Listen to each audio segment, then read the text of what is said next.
저는 오늘 사람을 잘 세워야 한다는 말씀을 들고 나왔습니다.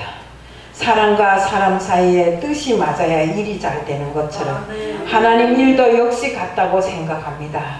하나님의 뜻에 맞는 사람을 하나님 일꾼으로 세웠을 때 하나님 일이 잘 됨을, 또 예수님께서 이 땅에 오셔서 제자들을 잘 삼으셔서 허다한 무리들이 늘어난 것처럼 저희들도 사람을 잘 세워서 하나님 일을 제대로 할 수 있게끔 하게 하여 주시옵소서.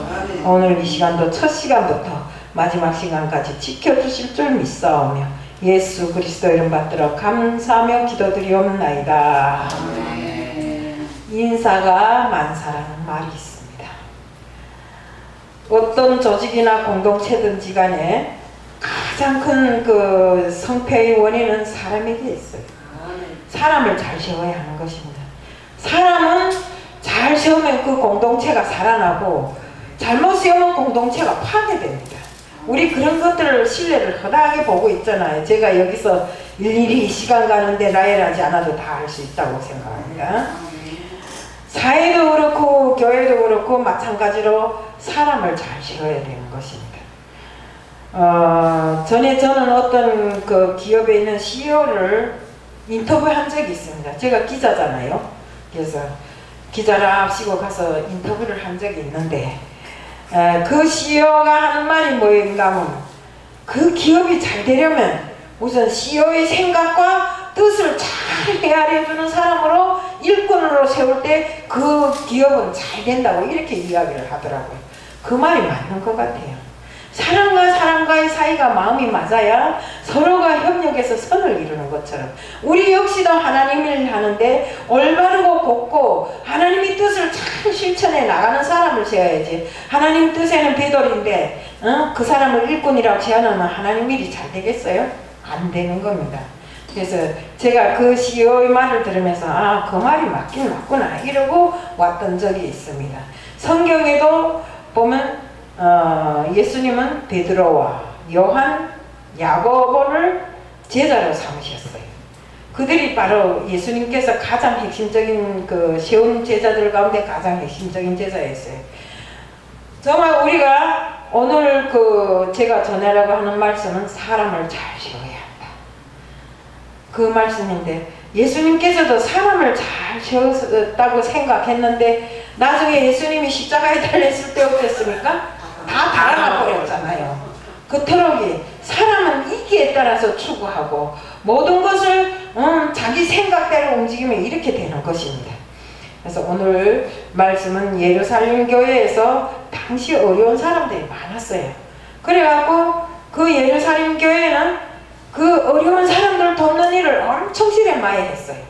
근데 도우면 도울수록 파가 갈라지는 것입니다. 헬라파 사람들하고 히브리파 사람들, 말하자면 그 과부들이 받은 것에 감사하지 않고 니도 받았네, 내도 받았네, 너는 이런 걸 받았는데 나는 이런 거 받았었네 하고 그거 받은 거 갖고 감사하지 못하고 그걸 갖고 쌈지거리 하는 겁니다. 우리도 역시 그런 일이 있는 줄로 알고 있습니다. 그래서 정말 받는 것에 감사하는 것보다 그 가진 것을 가지고 불만에 쌓여서 서로가 파별 싸움하고 이렇게 하다 보니까 교회가 엉망진창이 되었습니다. 그런데 이게 어디서 나온 것인가? 우리가 하나님 일을 하는 사람들은 근본적인 본질을 잊으면 안 돼요. 우리가 여기 앉은 모든 분들에게 영적인 양식을 먹여줘야지 물질적인 육적인 것을 아무리 줘봐야 필요 없는 것입니다.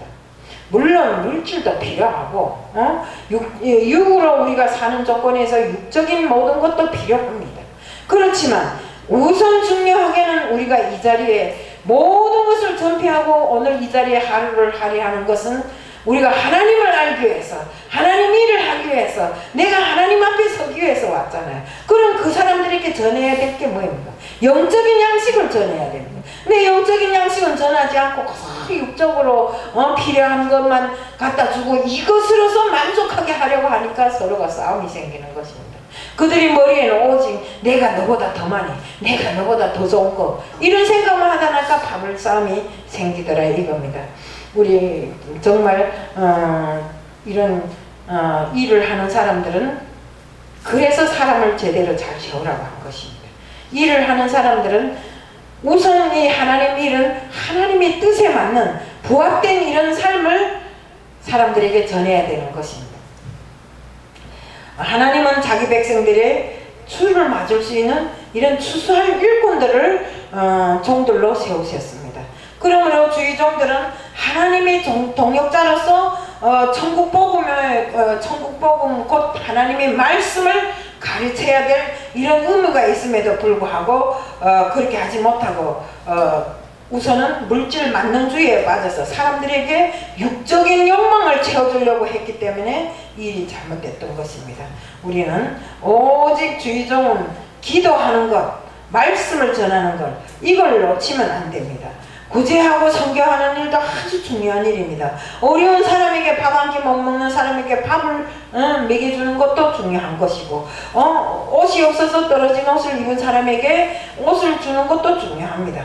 그렇지만 우리 교회의 본질은 예수 그리스도의 복음을 통해서 그들을 천국 백성으로 준비시켜 나가는 것이 중요하고, 그들을 구원받게 하는 것이 가장 중요한 것입니다. 우리 사도행전 6장 2절에 보면 12사도가 모든 제자를 불러 이르되 우리가 하나님의 말씀을 제쳐놓고 공개를 일삼는 것이 마땅치 아니하니. 사실 이 말씀과 우리 여기에서 보면 말씀과 기도를 제쳐놓고 맡은 본질을 제대로 수행하지 못하고 놓쳐버렸다는 소리입니다. 우리 본질이 놓쳐지면 혼란이 오고, 혼란이 오면 우리가 교회가 파괴되고 잘못된 길을 가게 되는 것입니다. 지금 코로나로 인해서 환경이 여러 가지로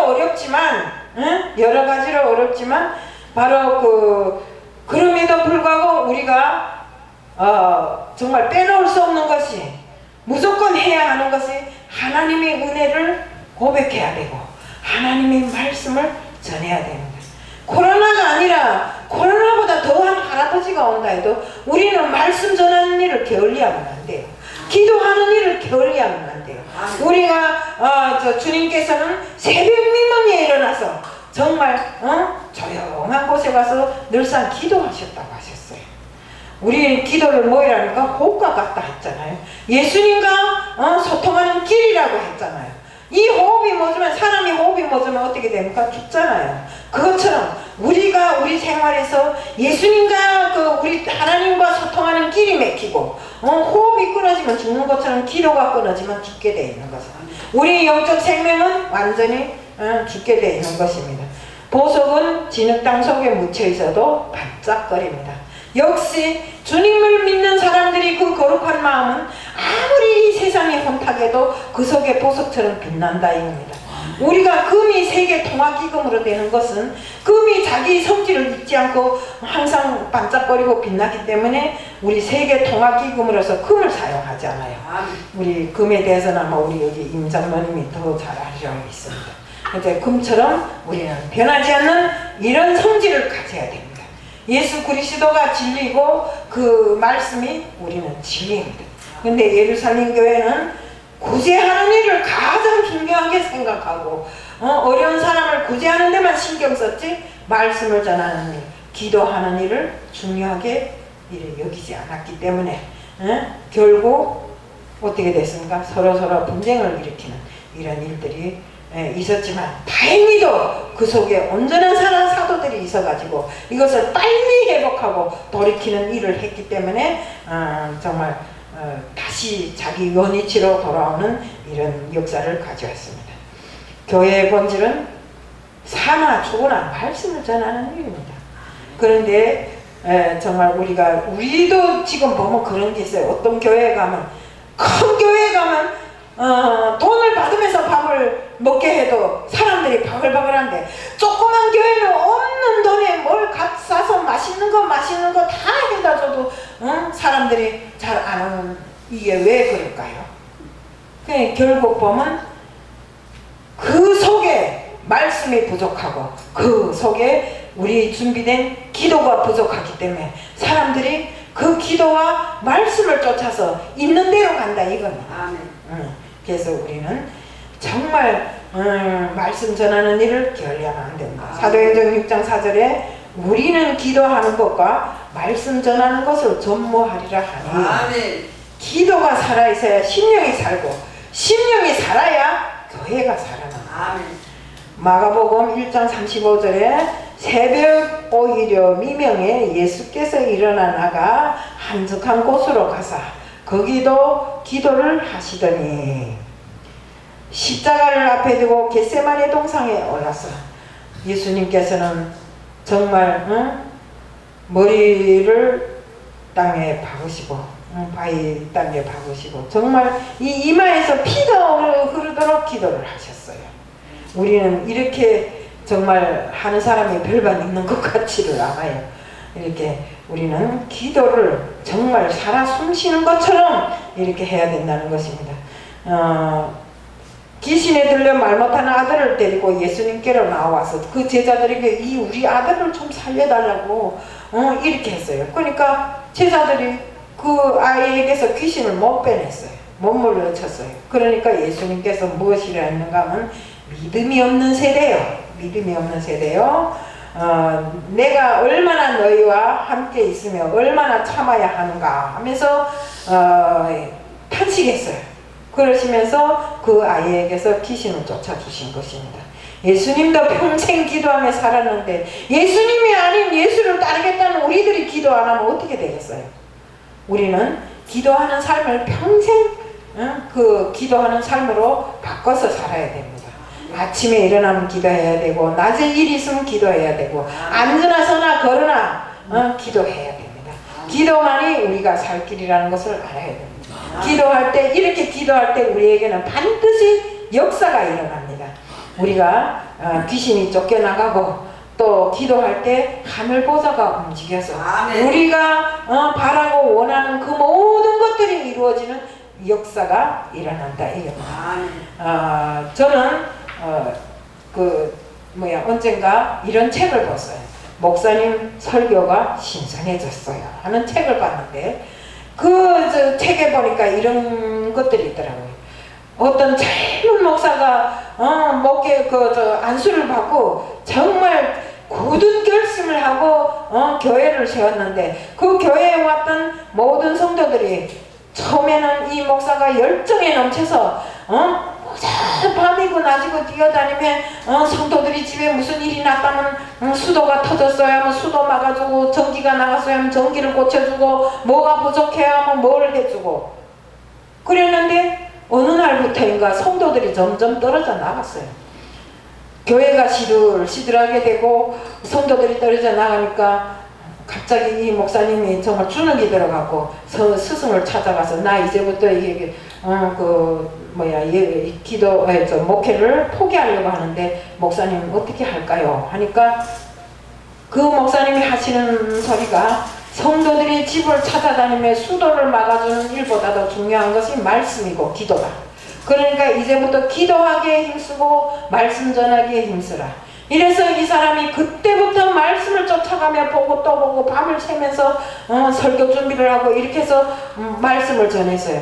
그러니까 처음에는 사람들이 별로 시들하게 안 들었는데 그 다음부터는 사람들이 점차적으로 교회가 다시 살아나면서 떠나갔던 사람들 다시 다 그 교회에 오는 것입니다. 그러면 그들이 하는 소리가 목사님 설교가 엄청 신선해졌어요. 그러면서 사람들이 다시 찾아오게 되는 것입니다. 이처럼 목사는 하늘 양식을 전하는 일에 힘을 써야지. 아멘. 세상 양식을 구하고 돌아다니면 안 된다 이거죠. 물론 해줘야 되죠. 어려운 사람을 놓고 우리 안 해주면 되겠어요? 있으면 해줘야 돼요. 그렇지만 그것보다 중요한 것이 생명의 말씀이고 우리 가슴을 적셔줄 수 있는 생수를 공급해야 된다. 우리 교회는 끝까지 본질을 붙잡고 나갈 때 하나님이 역사하십니다. 예루살렘 교회는 효율적인 사역을 위해서 사람을 세웠는데 우리도 그들도 사람을 골라서 세웠어요. 처럼 우리도 교회 직분자들을 세울 때 정말 하나님께 충성 다하고 성령이 충만한 자들로 세워야 된다. 왜? 우리가 계획을 했지라도 하나님이 역사하신다고 우리는 이야기를 합니다. 근데 성령이 충만치 못한 사람이 자기 생각대로 하면 하나님이 받아주시겠어요? 항상 기도하고 항상 말씀으로 임하는 그런 사람을 일꾼으로 세웠을 때 하나님께서는 우리가 그 어떤 계획을 하시더라도 그것을 성령의 역사로 이루어지게 해 주신다는 것입니다. 우리는 정말 내가 주인이던 삶을 하나님이 주인이 되게끔 이렇게 바꾸어진 사람들로 일꾼을 세워야 된다는 것입니다. 그러므로 우리는 우리 삶의 주인이 바로 하나님이라는 것을 고백할 수 있는 사람이 되어야 됩니다. 그리고 우리는 지혜가 충만한 자들을 세워야 됩니다. 지혜가 없으면 어떻습니까? 정말 하나님의 뜻을 헤아리지도 못하고 하나님이 뭘 원하는지도 모르니까 자기 뜻대로 막 하고 이렇게 하니까 정말 천국을 소망하는 사람이 세상을 소망하고 나가게 된다 이겁니다. 그래서 우리는 지식과 지혜는 틀려요. 우리 보면 공부를 많이 못했지만 내가 정말 학교도 제대로 못 다녔지만 하나님이 성령이 충만한 사람, 하나님이 지혜를 받은 사람은 하나님이 뜻을 헤아릴 수 있고 하나님이 원하시는 것이 무엇인가를 알기 때문에 하나님이 하라고 하는 일은 다 쫓아가며 하는 것입니다. 그렇지만 지식은 있는데 지혜가 부족한 사람은 아무리 많이 배웠어도 그 뜻이 무엇인지를 모르니까 제 뜻대로 하고 돌아다니다니까 제 지식을 발동해서 제 뜻대로 하다 보니까 내 삶의 주인이 내가 되어서 무엇이든지 해결하려면 되는 일이 없더라 이겁니다. 그래서 우리는 정말 지식보다 지혜, 하나님이 주시는 그 지혜로 무장한 사람들이 되어야 된다는 것입니다. 우리 지혜도 두 가지 종류가 있는데 세상적인 지혜가 세 가지 있음을 야고보서 3장 14절과 18절에 기록해 놓았더라고요. 마음속에 독한 시기는 하늘에서 온 것이 아니라고 하였고 또 하나는 다툼을 이루는 것이고 세 번째는 거짓인데 이것은 세상의 교활한 자, 한마디로 말해서 사기꾼의 지혜라고 했어요. 사기를 치는 것도 세상 지혜가 잘 돌아서 그렇게 칠 수 있는 것인데 미련한 사람은 사기도 못 쳐요. 머리가 돌아야 사기치지요. 남을 속여야 되는데 속이지를 못하니까 사기를 못 치는 것입니다. 정말 세상으로부터 난 지혜는 세상적이고 정욕적이고 마귀적이라고 했습니다. 마귀로부터 온 것은 바로 세상 지혜인 것입니다. 또 하나는 위로부터 난 지혜 5가지가 있습니다. 야고보서 3장 17절 18절 보면 오직 위로부터 난 지혜는 첫째 성결하고 다음에 화평하고 관용하고 양순하며 긍휼과 선한 열매가 가득하고 편벽과 거짓말이 없으니 화평하게 하는 자들은 화평으로 심어 의의 열매를 거둔다고 했습니다. 이것이 하나님께로부터 난 지혜입니다. 하나님의 일꾼들은 하나님께 하늘의 지혜를 구해야 됩니다. 열심히 일하고도 지혜롭지 못한 사람은 하나님의 영광을 볼 수가 없습니다. 내 것을 위해서 내 인생의 정욕을 위해서 다 써버려서 지혜를 구하다 보면 어떻게 하나님의 영광을 볼 수 있겠습니까?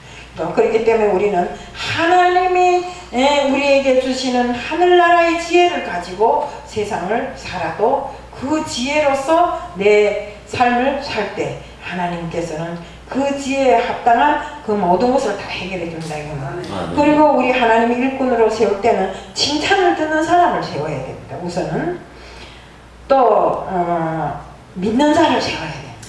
믿음이 강한 자, 칭찬 듣는 자. 칭찬 듣는 자는 어떤 것입니까?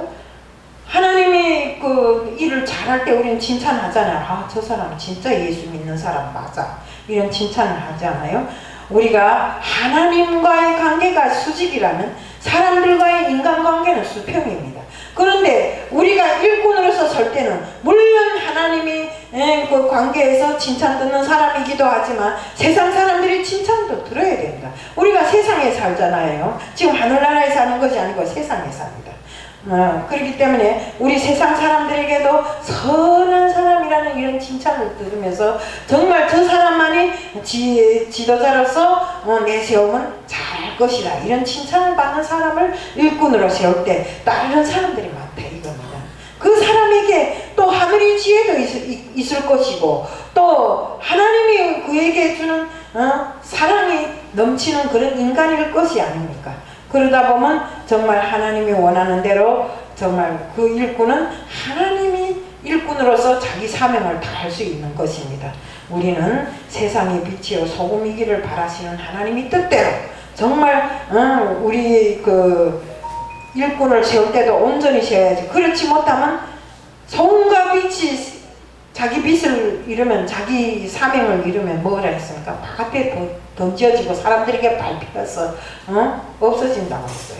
그러니 우리는 정말 교회 밖에 사람들도 우선은 밖에 나가서도 믿음이 강하고 하나님께 충실한 사람, 지혜가 충만한 사람, 이런 사람들로 일꾼을 세워야 한다는 것입니다. 또 믿음 있는 사람을 뽑아야 됩니다.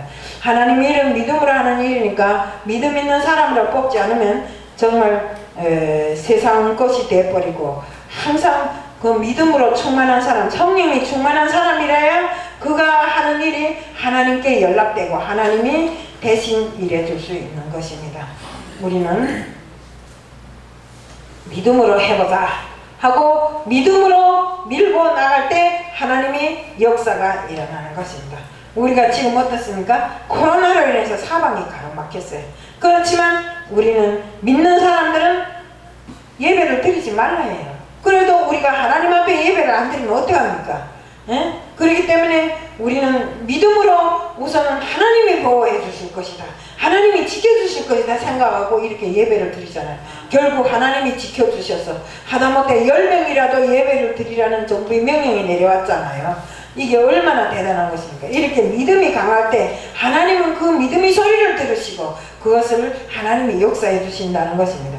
본문에 정말 나일한 7 집사의 그 이름이 나오는데 바로 그 믿음과 성령이 충만한 스테반을 비롯해서 빌립, 브로고로, 나가노르와 디몬과 바메나와 유대교회에 입교했던 안디옥 사람 니골라를 택했습니다. 이들을 택하여 일꾼으로 세웠는데 스테반 집사 같은 사람들은 말씀을 전하다가 돌에 맞아 죽으면서도 그 얼굴이 천사같이 빛났다고 했습니다. 우리 빌립은 성령에 이끌려 하나님이 에티오피아를 가라고 했을 때 에티오피아 내시를 만났는데 결국 그가 아프리카 선교의 제1인자가 되었던 것입니다. 초대교회 집사들은 사실 요즘 목사나 장로들보다 선교를 더 잘했어요. 우리는 선교를 하는 일을 게을리하면 안 됩니다. 사람들에게 말씀을 전하고 세상 사람들이 모르는 하나님의 뜻을 전하는 일에 우리의 모든 것을 다 해야 됩니다. 우리는 정말 그렇게 해서 날마다 믿는 사람의 수가 늘어났던 이런 정말 예루살렘의 그 초대교회들처럼 오늘도 우리는 하나님의 뜻을 전하며 말씀을 전하는 기도로서 정말 우리가 이겨나갈 때 우리 그 교회도 앞으로는 이 자리가 꽉 들어찬 이런 교회가 될 수 있다고 말하면서 오늘 말씀을 마칩니다. 사랑의 하나님 아버지 감사합니다. 하나님의 일은 성령이 충만한 사람을 세우라 하셨고 믿음이 강한 사람을 세우라 하셨습니다. 또 기도하는 사람을 세우라 하셨습니다. 그러하니 주님이시여 항상 주님과 소통하는 사람, 주님의 뜻을 받들 수 있는 정말 일꾼으로 교회의 일꾼을 세움으로 해서 교회가 하루하루 번성하고 성령의 감화감동으로 많은 사람들이 밀려올 수 있게끔 하게 하여 주시옵소서. 오늘 이 시간도 주님 앞에 맡겨오며 예수 그리스도 이름 받들어 감사하며 기도드리옵나이다. 아멘.